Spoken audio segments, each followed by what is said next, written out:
Assalamualaikum warahmatullahi wabarakatuh. Kami dari kelompok 5 yang beranggotakan Anissa Misbah, Dinda Juwita, Eva Andriana, Fatma Sari, Rizka Oktarina, Yuli Dayanti, dan Weni. Di sini kami melakukan praktek tentang percobaan pemantulan cahaya. Tujuan dilakukan praktikum ini yaitu percobaan ini diharapkan kita dapat menjelaskan sifat-sifat cahaya, menjelaskan sifat-sifat bayangan yang dilakukan oleh cermin, menjelaskan sifat-sifat bayangan yang dilakukan oleh lensa, menentukan fokus cermin cekung, menentukan fokus lensa cembung. Alat dan bahan yang digunakan: 1 cermin datar, 2 cermin cembung, 3 cermin cekung, 4 lampu senter, 5 busur derajat, 6 kertas putih, 7 lilin, 8 layar, dan 9 celah cahaya. Cara kerja yang pertama, percobaan pemantulan cahaya pada cermin datar. A. Susunlah lampu senter dan celah cahaya di depan cermin datar. B. Nyalakan lampu senter dan amati dengan baik jalannya berkas cahaya pada saat sebelum dan sesudah mengenai cermin datar. C. Gambarkanlah jalannya berkas sinar pada langkah 2 sehingga tampak sudut datang dan sudut pantulnya. D. Ukurlah besar sudut datang I dan besar sudut pantul tersebut R. E. Letakkanlah sebuah berbeda dengan depan cermin datar dan amati bayangannya selama benda itu Anda geser-geserkan di depan cermin datar. F. Catatlah bagaimana sifat-sifat bayangan yang dibentuk oleh cermin datar tersebut. Cara kerja yang kedua yaitu percobaan pemantulan cahaya pada cermin cembung. A. Susunlah percobaan pemantulan cahaya pada cermin cembung. Dari sisi kiri terdapat layar, di tengah-tengah diberikan lilin, dan pada sisi kanan terdapat cermin cembung. B. Nyalakan lilin dan amati dengan baik jalannya berkas cahaya pada saat sebelum dan sesudah mengenai cermin cembung. C.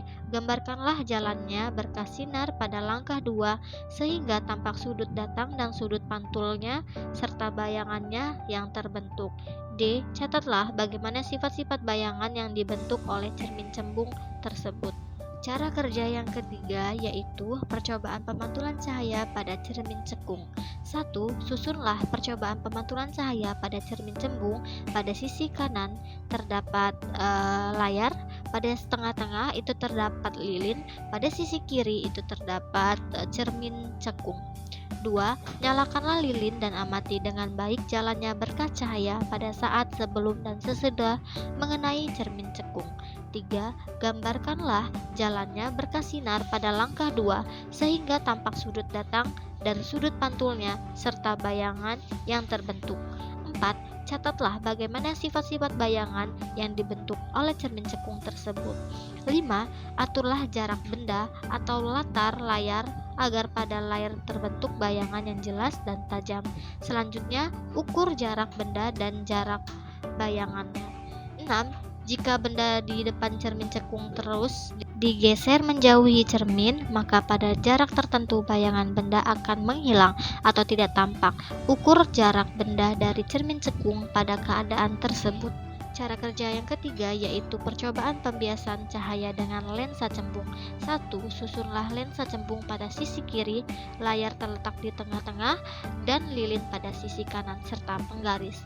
2. Atur letak lilin dan lensa cembung agar diperoleh bayangan nyala lilin paling tajam pada tabir titik ukur jarak benda dan jarak bayangan, serta catat sifat-sifat bayangan yang dibentuk lensa cembung tersebut.